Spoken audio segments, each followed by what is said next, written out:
Hello everyone and happy Wednesday. This week we are sampling some wines from Rioja, Spain, and we have a little head-to-head competition between our two reds on the flight.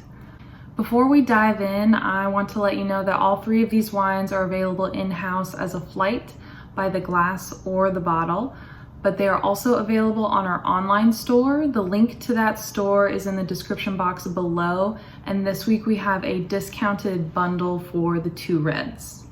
So if you do decide to enjoy these two bottles at home, you can open them whenever you'd like, and I've included timestamps for the descriptions of each wine below, so you can just skip ahead when you open your bottle.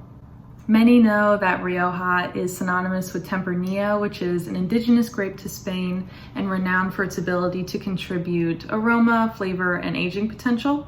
But like many other regions in the world, winemaking didn't really take off until they started treating their wines in a Bordelaise way, which just means that they were aging them in oak. But French oak became very expensive very quickly, and Rioja needed to produce some volume, so the winemakers made a clever economic decision to buy cheaper American oak and cooper the barrels themselves in Spain. Now some time has passed and two distinct styles have evolved, one being more traditional and the other being more modern, but the labels are not going to tell you the difference, so you're going to have to ask your friendly neighborhood sommelier. But let's start off with something light and fun. Rioja is not particularly well known for their white wine, but they make a whole lot of it, so it's definitely worth some attention.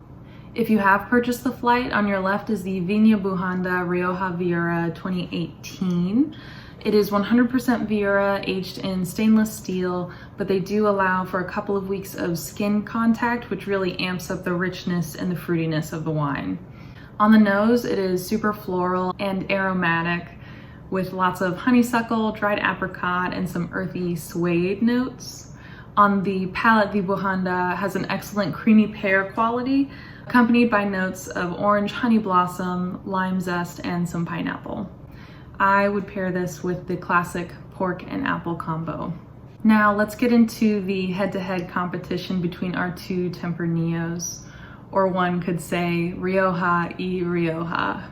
In the middle you have the Cune Reserva Rioja 2015. This label has been producing wine for over 100 years, and although they've definitely kept up with the times, this is a very traditional Rioja. It is a blend of Tempranillo, Graciano, Garnacha, and Mazuelo, giving the Tempranillos some much needed complexity. It is oaked for 18 months in completely neutral barrels, and it is also harvested earlier in the year, which allows for the non-fruit characters to shine through. The Cune is an excellent example of restraint with very delicate notes of oak and fruit. I really enjoy the slightly olivey, peppery notes that are complemented by some pretty intense chewy tannin, and the fruit comes through at the end as this kind of pomegranate molasses, which is bitter and rich. This bottle will be excellent with our special this week of sherry braised pork cheeks and creamy smoky polenta. The richness of the pork cheeks and the sweetness of the polenta will really balance out this wine. Last but not least, we have the Finca Martelo Rioja Reserva 2014. This is actually only the second vintage produced by this label, and the bottle shape kind of gives away that it's not super traditional. It is 95% Tempranillo, so almost all Tempranillo, and it's harvested a month later than the Cune, creating really ripe, jammy fruit notes.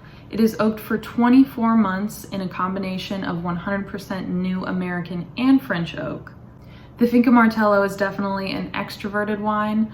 On the nose, it is much more richly fruited with fig, plum, blackberry, and licorice candy.